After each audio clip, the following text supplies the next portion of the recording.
Hello and good morning, everyone. Welcome to the class. I hope all of you are doing fine, happy, healthy, happy. Good morning, Santosh, Vahini. Good morning, Varun. Satvika, send your message on the other ID, beta, on the ID of Astik. I hope you know this. My both IDs are same. Is that so? Let me change the other ID then. Okay, I will rename myself on this ID. I don't know why my both IDs are same.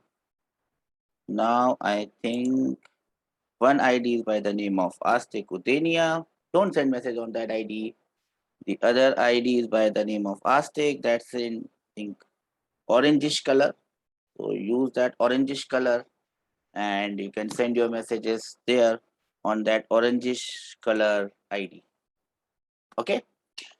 I hope all of you are fine. I'm getting a lot of messages. Let me check. I might have missed some messages. Good morning, MPC 2013. Charita, good morning.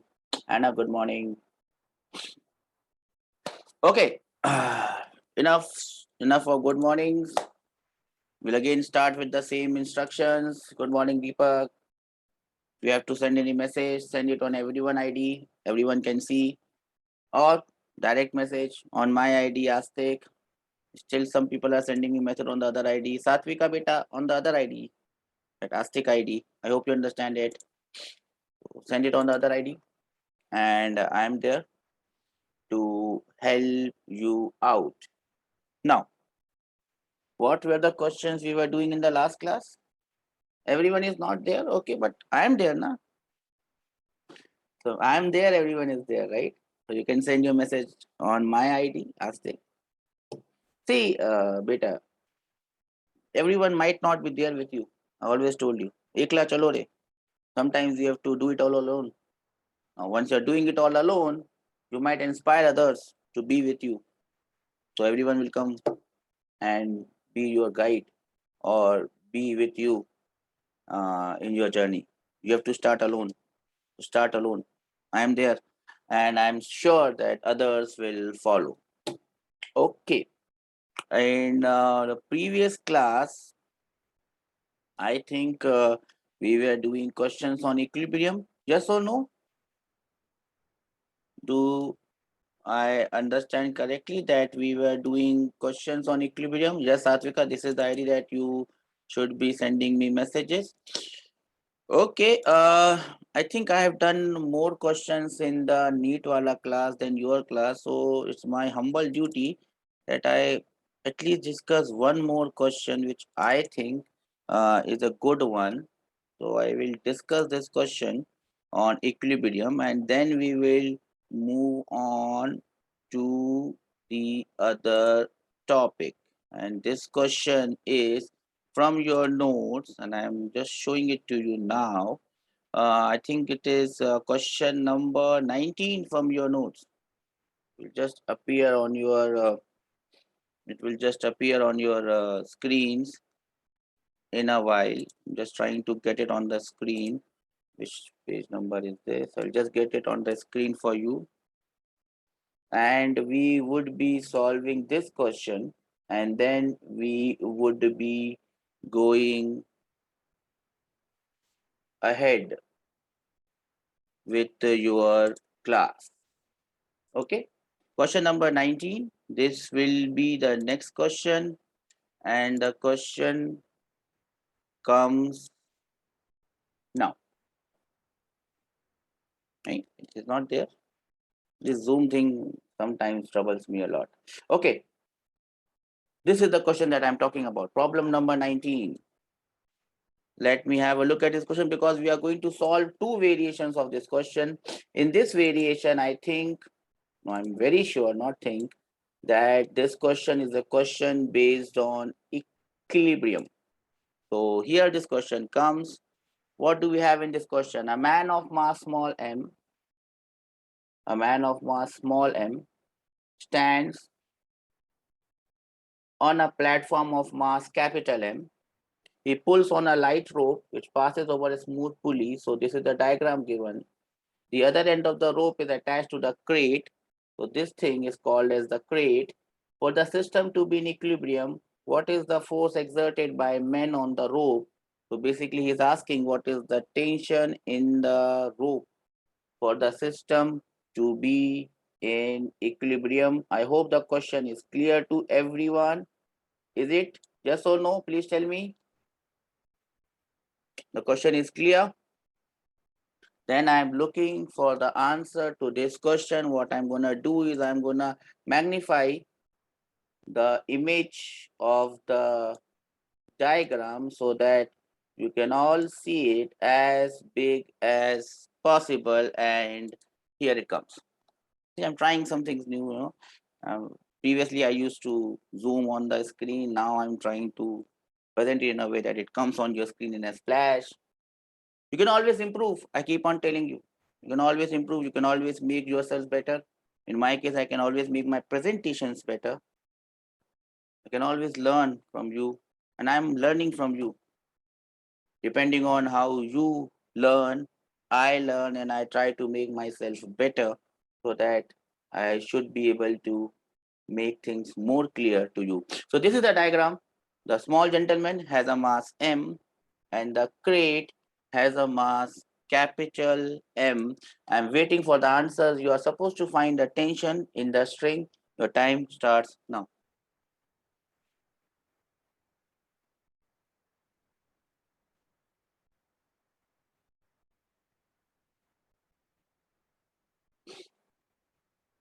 Your time starts now. I hope you are all trying. Options are also given to you. Let me see who can solve this question.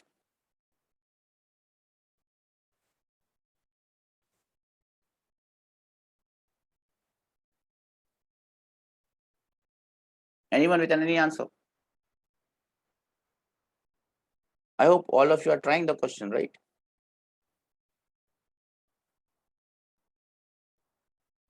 Vaini and Satvika think that the question is clear.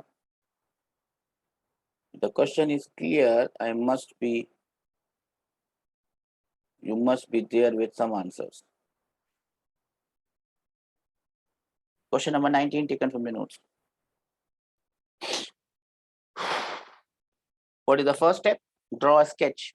Sketch is already there. Second step, isolate the bodies.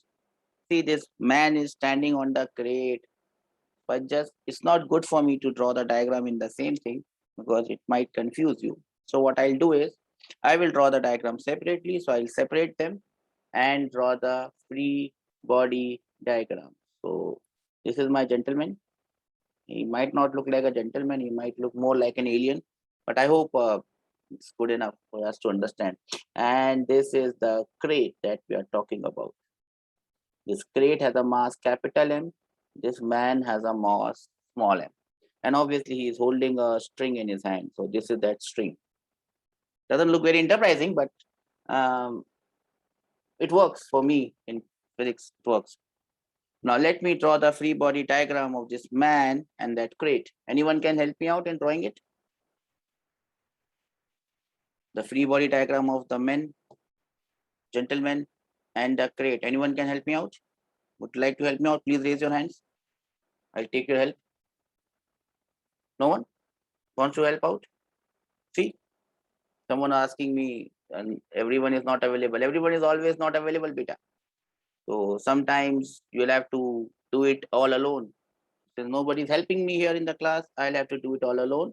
I'll draw the free body diagram of the man first. What are the things? What are the forces acting on this gentleman? See, Santosh has come. A good lesson that, if you start alone, people will always follow you. So Santosh has started following me. That is good. MG is downwards. That is correct. Santosh, MG is downwards. What about the others? I mean, other students as well as the other forces. What are the other forces acting on this block? I mean, he's not a block, he's a gentleman. What are the other forces? I think one force is here, tension T of the rope, it is upwards. Is there any other force acting on this gentleman? Anyone can see any other force? Remember, this gentleman standing on a crate. So he's pushing the crate downwards. He's pushing the crate downwards. So the crate will be pushing him upwards, and that is the normal reaction N. This normal reaction N is given by the crate on this gentleman. Do we understand this? So this is the free body diagram of the man. This one becomes the free body diagram of the man. As soon as we get the free body diagram of the gentleman, we would be very quick in writing the equation for equilibrium. What will be the x-axis? This will be the y-axis. This will be the x-axis. No force acting along x. Don't worry about them. Only forces are acting along y-axis. It is an equilibrium. The upward forces are T and N. So T plus N is the total upward force. That should be equal to the downward force, which is mg. So this becomes the equation. T plus N is equal to mg becomes the equation that we get from this block. Do we all understand this equation? Can I have some reason that we understand this equation? Only Vahini seems to understand this. Ekla chalo re, Vahini is alone. Only 4 people are there. So 4. What about the other 6? TNK 3101. It's very difficult for me to understand your numbers. Manasa, Dinesh, Shashank, then some numbers. Then Sanjay, Navya, Veronica, then some more numbers. Then Vijay, then Surendra, then Siddharth, Satvika, Sai Sartha, where are you? Reddy, Padmakant, Ganesh, Kevin, Karthik, Shashank, Charita, Sai Tarun, Venu, Ajay, some more numbers, Rahul, Rishika. Are you all there in the class? Okay. Now let us start to draw the free body diagram of the crate. What are the forces acting on it? One is definitely the weight of the crate, capital mg, downwards. One is the tension in the string, which is trying to pull it up. Is there any other force acting on this crate? You must understand that this gentleman is standing on this crate. This crate is pushing it upwards with a normal force N. So this gentleman would be pushing it downwards with the same force, same in magnitude, but opposite in direction, and that will be N downwards. So this now becomes the free body diagram of this one. As soon as you draw the free body diagram of this one, you must be able to write this equation. This is your x-axis, no forces here. This is your y-axis. Forces must balance. T is upwards, as you can all see. T is upwards. That must be equal to what are the forces downwards? N and mg. T will be equal to N. Remember, it is capital Mg here. There are 2 unknowns in this equation. T is one unknown. N is the other unknown. N is the force between the man and the crate. 2 equations, 2 unknowns. I am sure you can solve this equation and get the value of T. So what is the value of T? Anyone? I leave this for you. I think T will be equal to capital M plus small m times G divided by 2. How did you get it? There are many ways to do this. You can find the value of N from here and put it here, or you can just add the 2 equations together. N and N will get cancelled, and you will have the answer for tension in the string, and that would be capital M plus small m times G by 2, which is very evident in the answer would be B, and that is what I was looking for. Are we all in unison that we understand this question? Is there anyone who doesn't understand this question? So if you understand this question, please raise your hands so that I know that we understand this question, so that I can further move ahead in our next adventure together. Only 7 people understand this. What about the others? What is difficult here? Please let me know.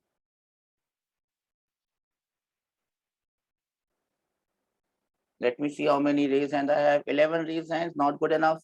Must be other people who have understood this. Some numbers, I don't want to call numbers. Manasa, Dinesh, Shashank, some more numbers. Sanjay, Navya, some more numbers. Vijay, Kalla, where are you, beta? Shrivalli, Siddharth, Satvika, Sai, Reddy, Yashwant, Padmakan, Ganesh, Triveni, Kevin, Karthik, Shashank, Jogeshwar, Charita, Sai Tarun, Venu, Ajay, some more numbers. Rahul, Rishika. Okay, great. That was all about problems based on equilibrium.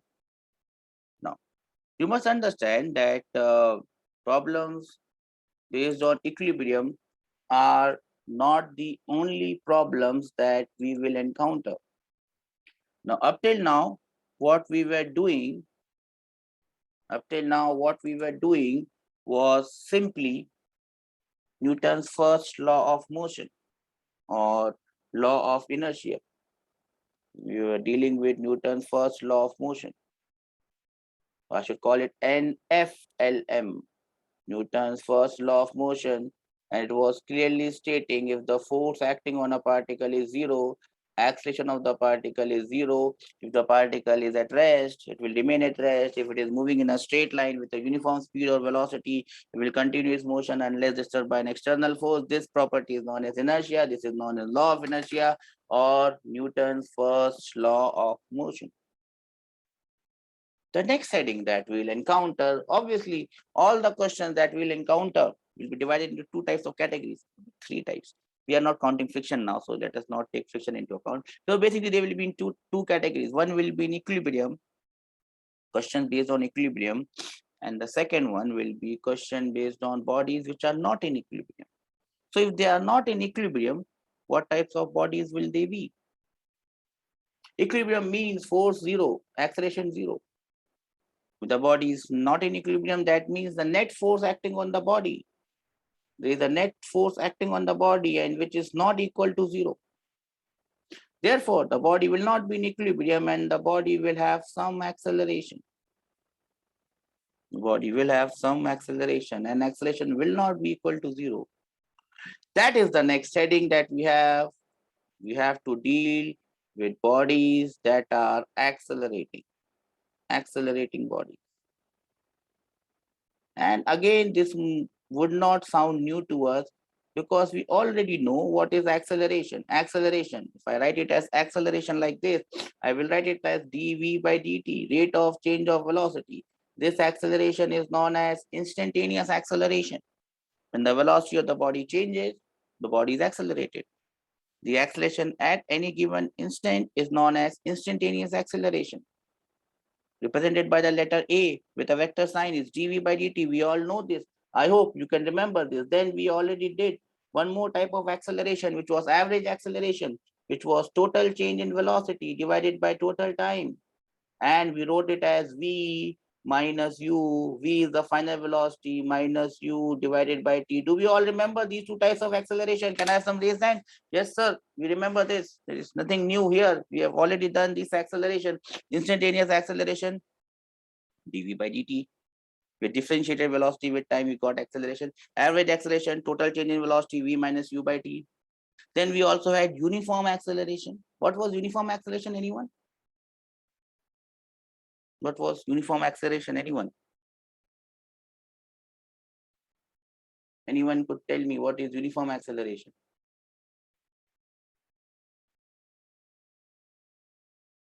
What is uniform acceleration? Anyone? No one? What is uniform acceleration?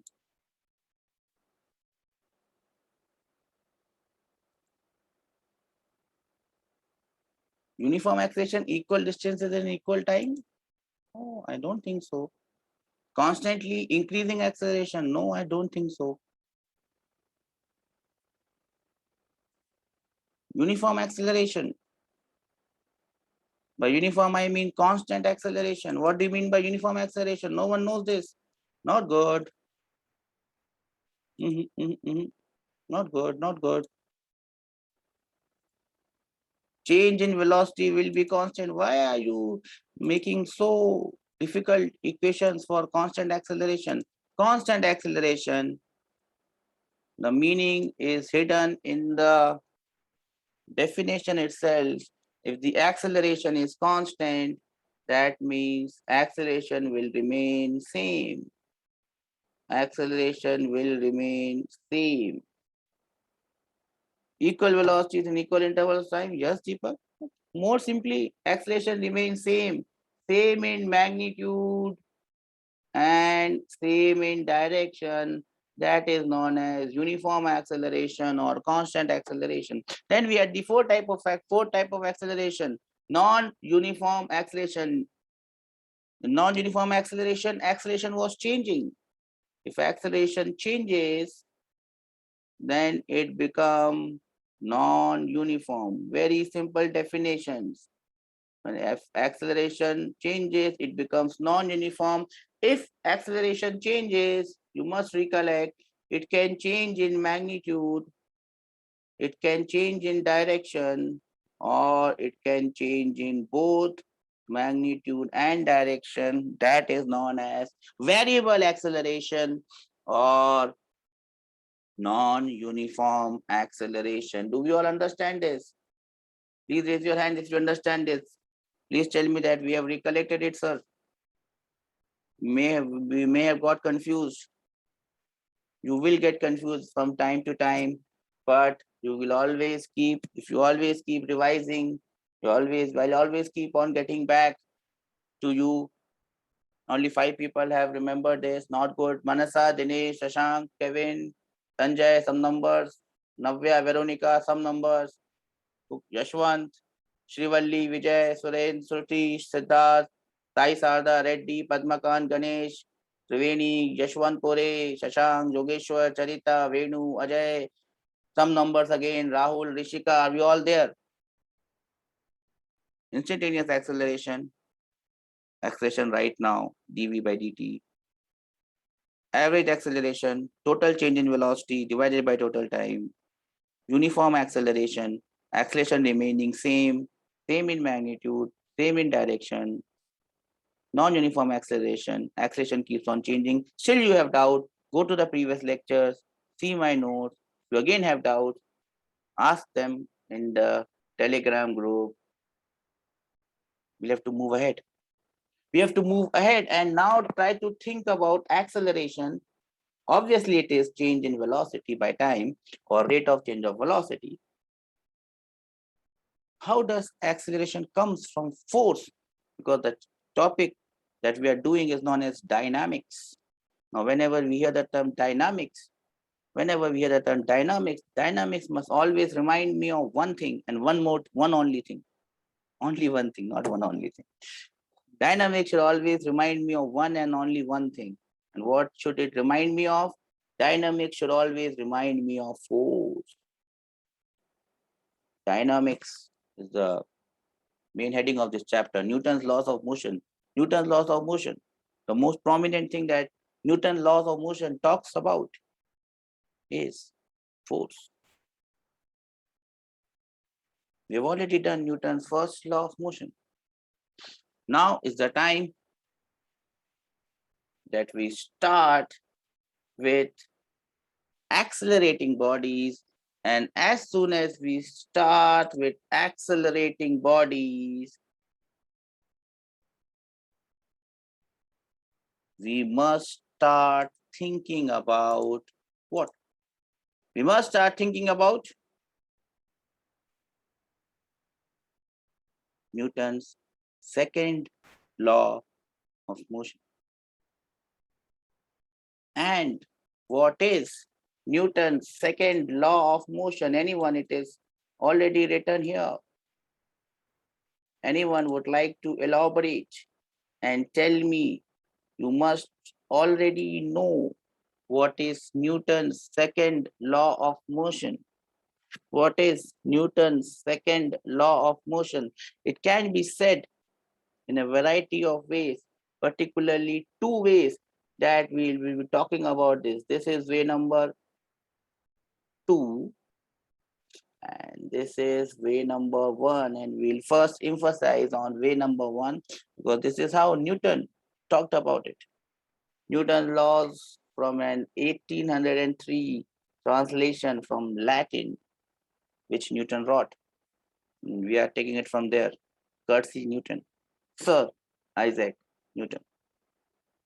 What does it say now? The way he had written it, you might find it difficult to understand, but we'll just as a homage to that great person, you must read what he actually wrote, and this is a translation.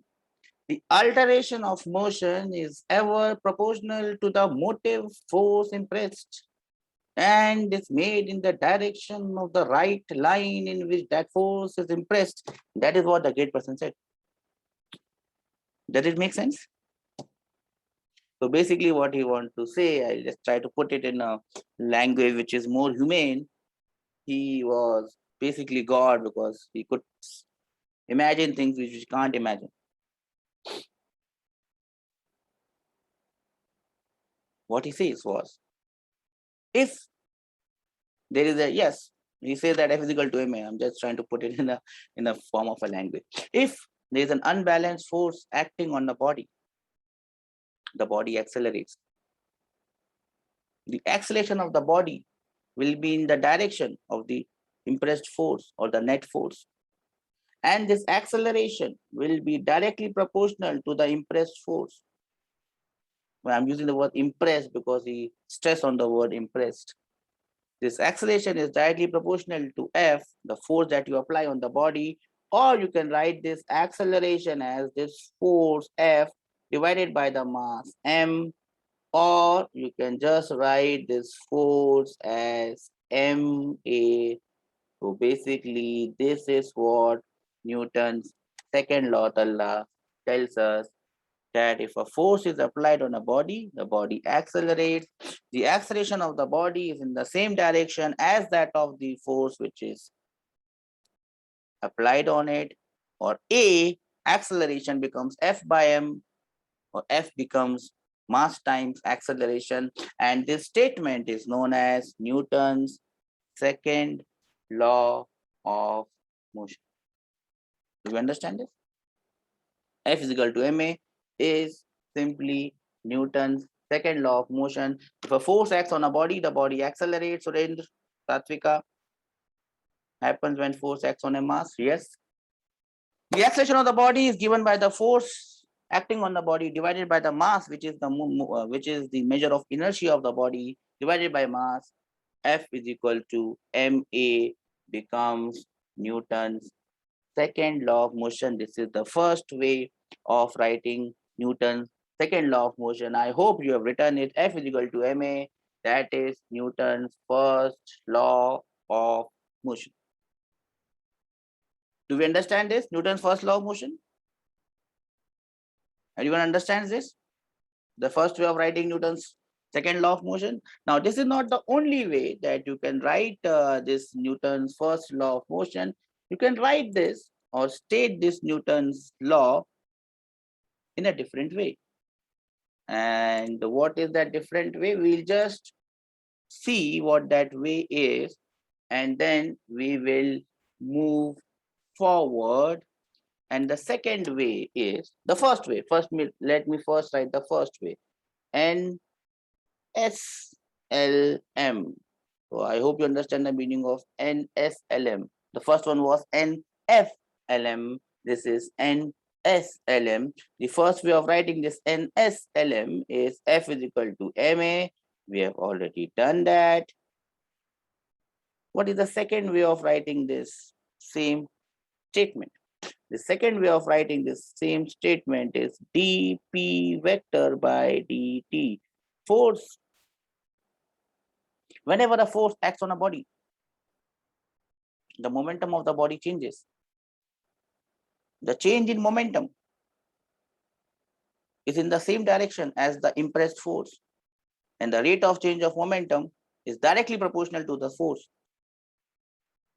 We found out the rate of change of momentum is actually equal to the force, and F is equal to dp vector by dt becomes your second way of writing Newton's second law of motion. Now, what is this P? This P vector is a vector which is known as momentum. We will be dealing more about momentum in the coming chapters. Right now, P vector is momentum, which is simply mass into velocity. It is a vector which is equal to mass into velocity. And what is this basically telling us? Momentum, the quantity of motion. If I just talk in the language of Sir Isaac Newton or his contemporaries, they used to call this momentum as the quantity of motion. How much motion is contained in a body is known as momentum, mass into velocity. So how much motion is there in a body depends on two things. It depends on its mass, it depends on its velocity. Take the example of a truck or a train or a giant ship. I am a shippy, so I always think about ships. A giant ship has a huge mass, humongous mass. But the velocity is very less. The maximum velocity that the ship has, a cargo ship, is 12 to 13 knots. 1 knot is 1.5 kilometers, somewhere 1.33 kilometers. The maximum velocity it has is somewhere around 15 to 20 kilometers per hour. I'm not talking about cruise ship. Cruise ship have slightly higher velocities. The velocity is 15 to 20 kilometers per hour, but the mass is humongous. Now, if this ship, God forbid that happens, strikes something dumb, strikes a shore or strikes another ship dumb, the amount of motion or the quantity of motion it has is mass multiplied by velocity. Velocity is very less, but mass is humongous. So the momentum is humongous and it can destroy things in a split second. Quantity of motion, momentum, M into V, written by the letter P, P vector. The rate of change of momentum is equal to the impressed force, Newton's second law of motion, the second way of writing Newton's second law of motion. A bullet, mass is very less. Or a top ka gola, or a rocket, mass is very less. A meteoroid, small meteoroid, not big mass, 100 kg, 200 kg, 1 ton, 5 ton, very small compared to the mass of Earth, 5 ton meteoroid, 10 ton meteoroid. But that meteoroid is traveling with tremendous speed. God forbid, should not happen in our lifetimes. That strikes Earth, dham, everything will vanish. Some people say dinosaurs vanished because of a meteoroid striking Earth. It was all over for them. Quantity of motion, momentum. A bullet, small mass, moves with a high velocity. Sniper guns, you must be playing all this field fire and whatever, all those gun wala games. Small mass, large velocity, it can penetrate your skin because of the quantity of motion it has, and it can cause fatal damage. Quantity of motion is known as momentum.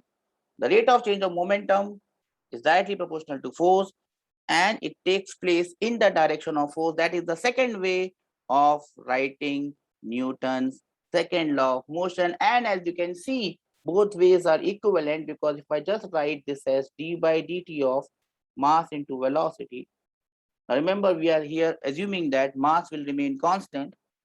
When you get older and mature enough, we'll be dealing with cases where mass will not remain constant and mass will change. But let us forget about those cases right now. If the mass is constant, mass comes out of this derivative, it becomes d by dt of v, and we all know d by dt of v is a. So this becomes ma, and this is a 9th class derivation that I have done for you. From dp by dt, I have come to f is equal to ma. Two ways of writing Newton's NLM, Newton's second law of motion, and that's it. That is Newton's second law of motion, and it deals with accelerating bodies. Do we understand this? Can I have some raise hand that we understand this, sir? Newton's second law of motion is what we were dealing with. Given you the definition in 2 different ways, only 6 people have understood this. Not good enough from any standards. So I am waiting for other people to wake up. I'm waiting for other people to wake up and participate. Only 8 people have participated till now. Not good. Mansa, Praveen, Shashank, Kevin, then some numbers. Sanjay, Navya, Veronica, then more numbers starting from 3. Surendra, Siddharth, Satvika, where are you, beta? Shai Sarda, Reddy, Padmakan, Ganesh, Dinesh, Triveni, Kode Yashwan, Kartik, Shashank, Jogesha, Sai Tarun, Venu, some numbers, Rishika. Are we all there, beta? Okay. So this was Newton's second law of motion written in both these elegant ways. Whatever way you prefer, you can always understand it. Now is the time that we understand some important points about what we have learned, important points about Newton's second law.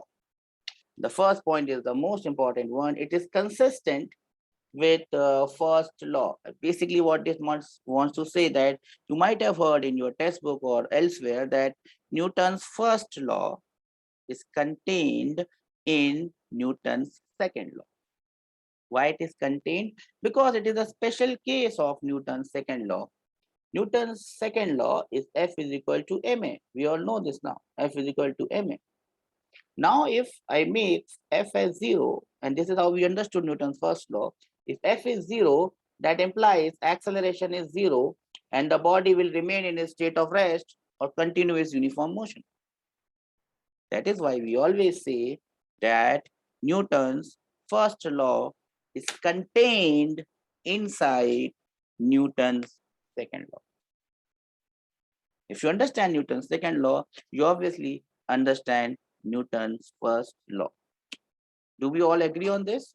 Or do we have any other opinion about this? Newton's second law contains Newton's first law, or Newton's first law is contained within Newton's second law. Do you all understand this? Everyone?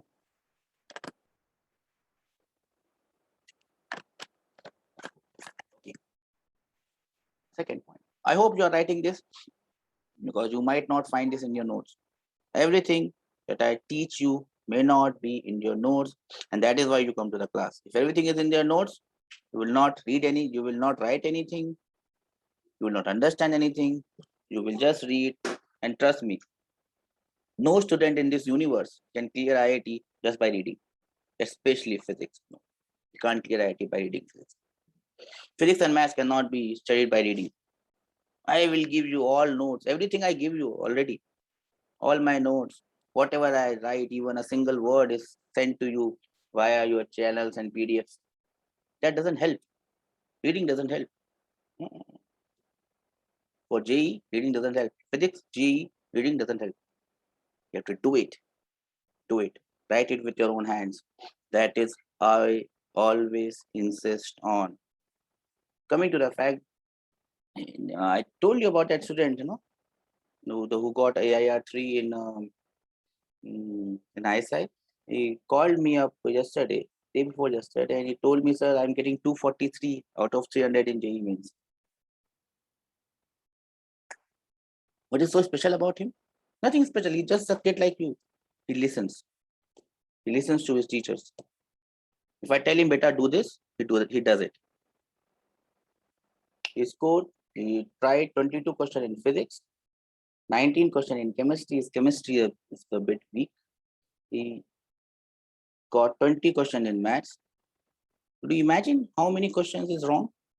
He says, sir, only one question in maths is wrong, which is not sure because he says that the question may be wrong. All these questions that he attempted are right. He has not made even a single mistake. He has followed what I told him. Do not make wrong answers. Do not guess work. And see, the number of rights will give him 244. He says that's a one question I am not sure here. It might be a wrong question. If it is a wrong question, he will get 248. If the question is right and his answer is wrong, he will get 243. I don't know his result right now. Someday, one day, when his result comes, I'll tell you how much marks he has scored. Listen to your teacher. If the teacher tells you to write, write. I'm not asking you to give your lives. I'm not Dronacharya and asking Eklavya, cut your hand, cut your finger. No, right. Newton's first law is contained in Newton's second law. What is the second important point? You must write. The second law of motion is a vector law. See, it's a vector law. I always write it in the vector form. I don't make stupid mistakes. Sometimes I do.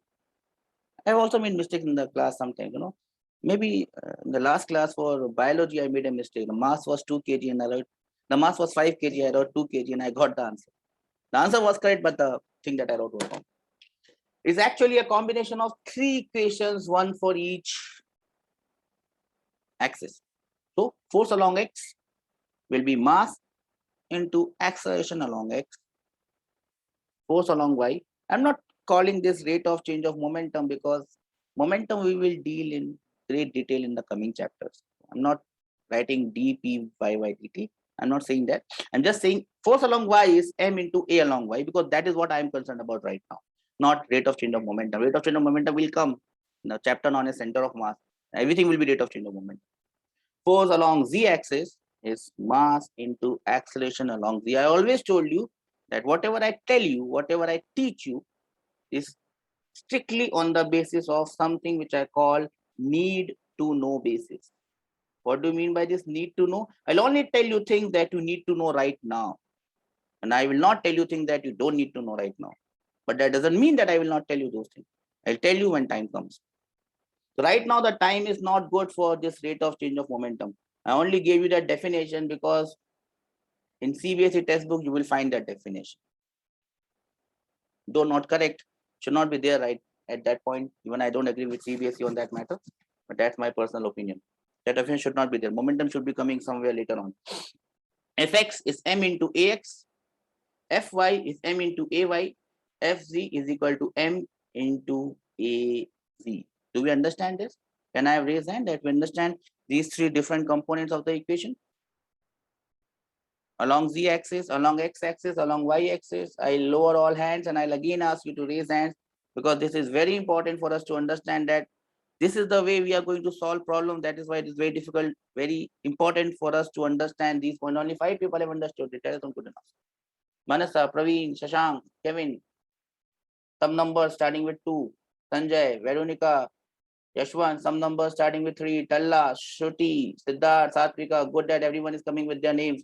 Padmakan, Ganesh, Dinesh, Saignath, Kore, Yashwan, good. Karthik, Shashank, I see more names now. Charita, Saitarun, Venu, good.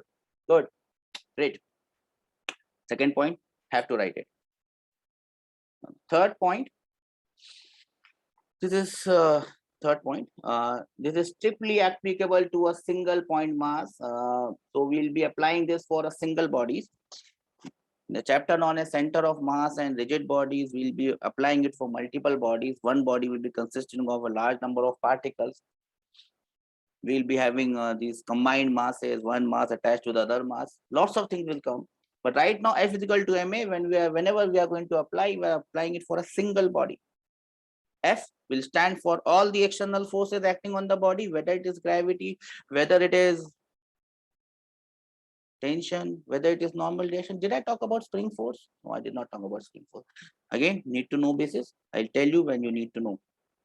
Whatever forces, external forces are acting on the body, will apply that force and that will be equal to MA. This is a very important thing that you must remember. Point number D. The second law is a local relation. Now, don't go on the words. The words are quite, what should I say? It might be distracting. F is equal to ma is an instantaneous equation. I just try to make sense here. F is equal to ma. Now, if you want to find the acceleration right now, it has got nothing to do with average acceleration. It is never written as F is equal to m into a average. Are you getting my point? It is never written like this. Never written like this. So always F is equal to ma. It talks about instantaneous values. What is the acceleration right now? Right now, what is the acceleration? Is right now what is the force divided by mass. Now, mass will also change, so it will be the mass right now. It is an instantaneous relation. It has got nothing to do with the history of motion. What happened 1 second later, or what is going to happen 1 second later, or what happened 1 second before, it has got nothing to do with it. It's an instantaneous relation. F is equal to ma, valid at any instant. Whatever happened in the previous case doesn't matter, because this force may be a variable force. It may keep on changing. So at any point, it may be different from the previous point. F is equal to ma is valid for all points. So at this particular point, at this particular instant, what is the force?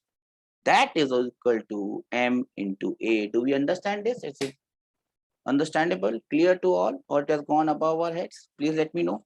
A raise hand will help a lot in me understanding it. That we have understood this. Only 11 people have understood this. Not good enough. There must be more people in the class, right? So basically what we are talking about here is F is equal to ma is valid for any instant.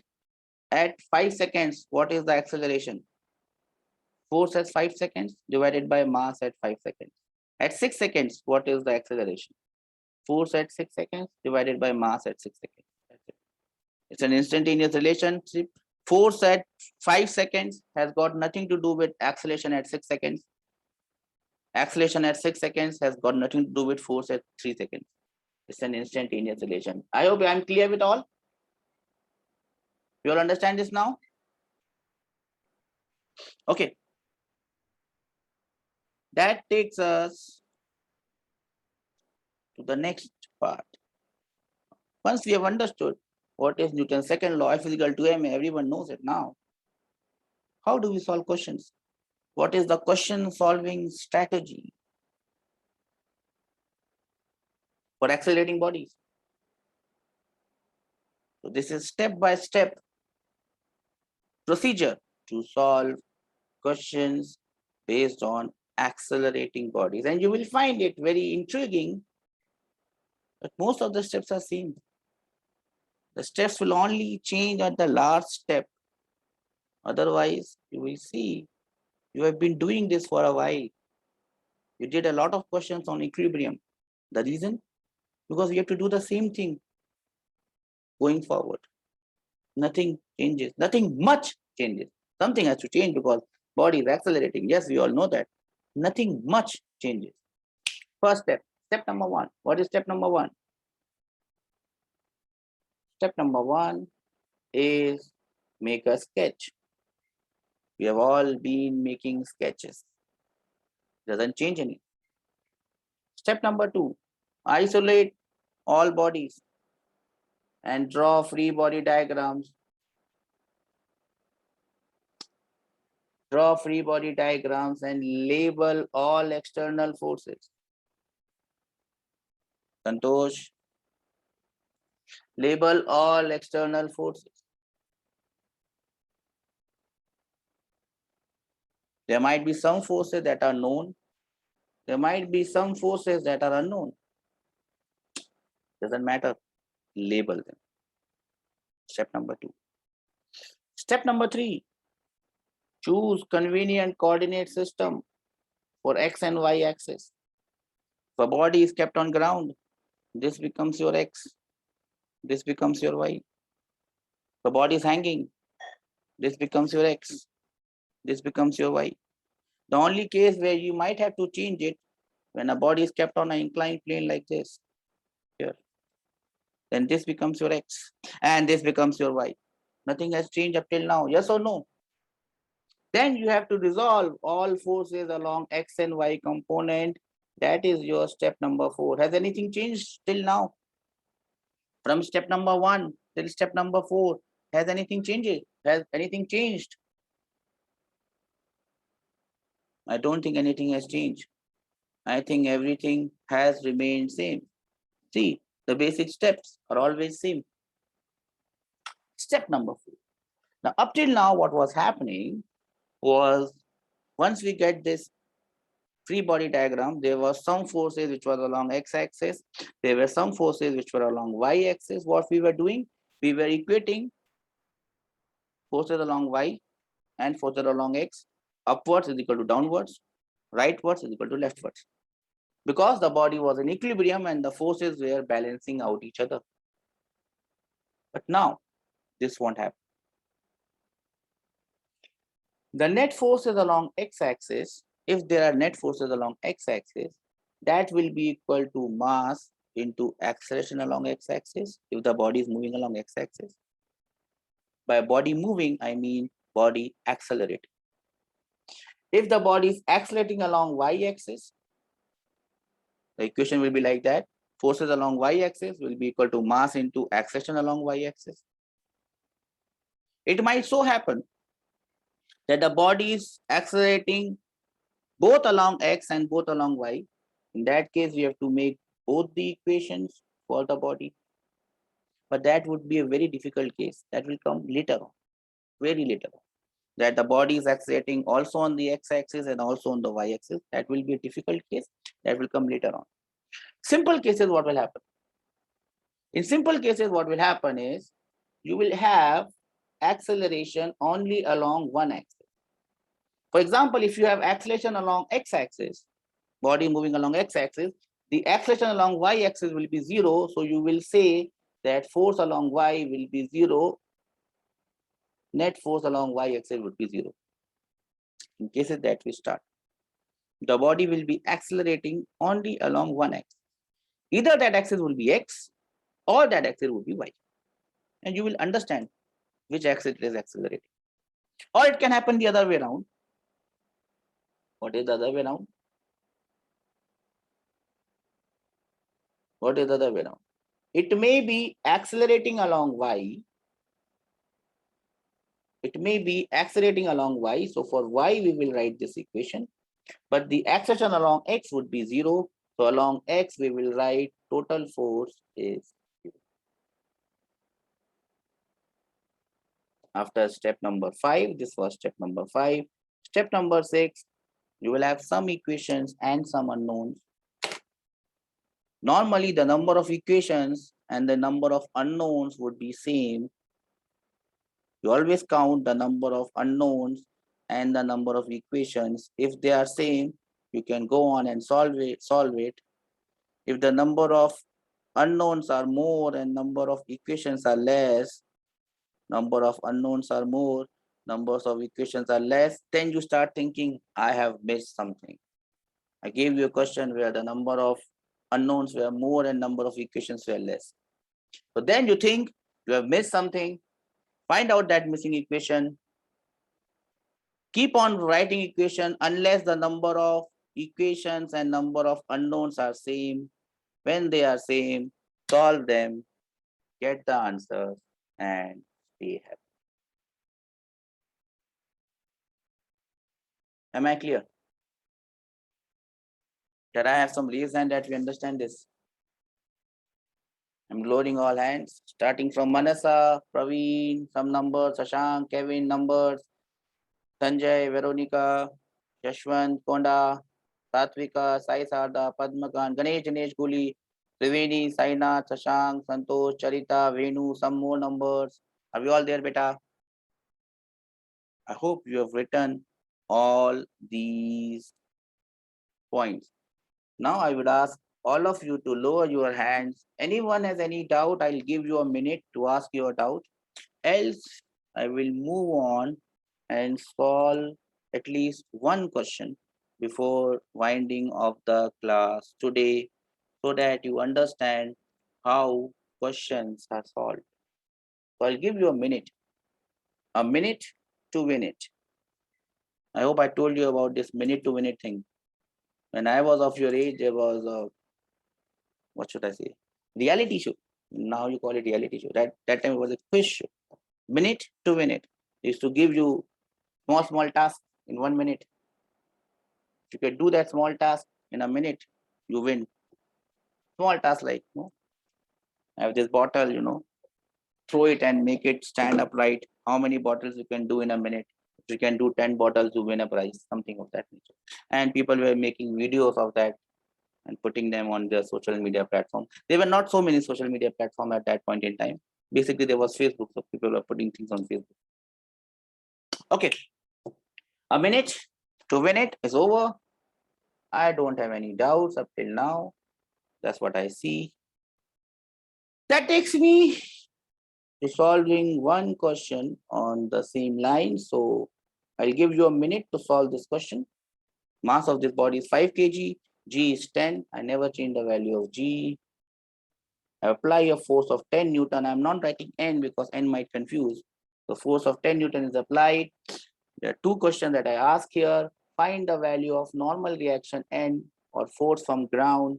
There is no friction, remember, this is smooth path, and you have to find the acceleration of the body. Your time starts now.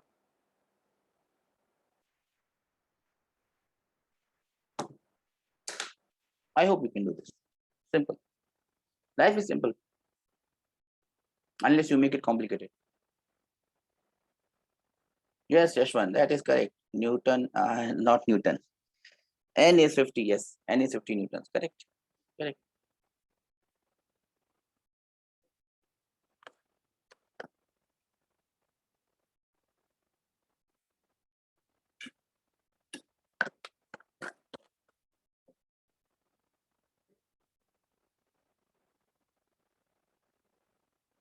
I'll give you a minute for everyone.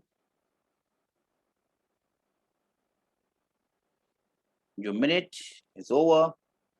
Now I'll try to solve it. Is anyone there going to help me, or should I go alone? Anyone wanting to help me? See, no one. A is 2. Yes, Yashwant, correct. So Yashwant has solved the problem for me. Good job, Yashwant. Let me try to replicate what we have done. Well done, beta. Good. If you can do question on your own, that means you are following steps. That means you are listening to the class, and that means you are going to do good. Let us follow the steps. Step number 1, draw a sketch. Sketch is there. Step number 2, isolate all bodies. Only one body. What to isolate, sir? Step number 3, draw free body diagram. Yes, we have to draw it. Let us look at the forces that are here. One is weight, mg, m is 5, g is 10, 50. One force is drawn. The other force is already here, 10 Newton. Then there is normal reaction coming from ground, N. So we have done this. Now, forces are drawn. Choose convenient axis. What are the convenient axes here? This definitely becomes my y. And this definitely becomes my x. Now I have to understand how is the particle moving. As I told you, if a particle is sitting on ground, it will always move around along the ground. Remember this. Something is sitting on a surface. The surface may be plane like this, horizontal like this, or the surface will be like this at some angle theta. And I would put a block here in the next question, in the next class. Remember, this block is not going to jump in air. Obviously, I can make a question where this block is going to jump. That will be a different question altogether. Normally, whenever you have a surface, the block is going to move along the surface like this. It may move down, it may move up. Similarly, in this case, the block can only move along the horizontal. So it does not move along the vertical. If it does not move along the vertical, the net force on the vertical axis, which is your y-axis, should equate. Yes or no? Along y-axis, the forces must equate because the body is not going to move along y-axis. One force is N, the other force is 50. So N must be equal to 50. That is the green thing that I get from the green axis, which is my y-axis. Do we understand this? Can I have some raise hand that we understand this, sir? Now, once we are done with the y-axis, net force is 0. I have not written it, so I'll just write it. On y-axis, net force is 0. Now let us move on to x-axis here, x-axis. Now in this x-axis, the net force is not 0. So what will I write? Net force along x-axis is mass into acceleration. Now look at the force. Here it is 10. Here there is nothing. So net force is 10 is equal to mass is 5 into acceleration is a. I can also mark acceleration here. So this body is going to move here with an acceleration a. It's a good habit to mark this acceleration so that we understand where is the body moving. Acceleration is a. To the right, m is 5. Net force is 10. Very simple equation. You can solve it. Acceleration will be 2 meters per second square. As simple as it gets. And your normal reaction force from ground is 50 Newton. How many of you got this answer? Please raise your hands. I'm lowering all hands. How many of you got this answer? Only one person. Deepak. 6. Great. What about the other? 7, 8, 9, 10. Wow. 11. Too good a success rate. I was hoping somewhere around 20. 12.